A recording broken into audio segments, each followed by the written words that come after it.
Fixing the DoorDash order not loading is pretty easy thing to do. Today I'm going to teach you how you guys can fix your DoorDash order is not loading.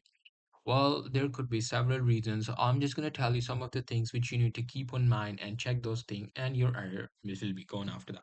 So first things first, make sure you have your internet connection working. Just make sure you're not on your airplane mode. You might have to accidentally turn on airplane mode. Just make sure that thing, and just try to go to Google and try to search something. If your Google is working, which means your internet is working very fine, and your this is not your internet problem. Now the second thing could be your app problem.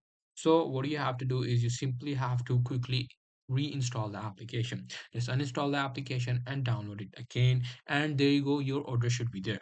However, there could be a different error as well, that you might have accidentally switch your account or change into a different account. Just make sure you're using the same account with which you placed the order with.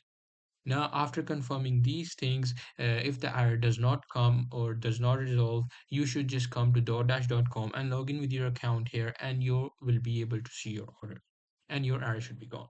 So that's pretty much it. That's how you will be able to do it. Hope you guys find this video helpful.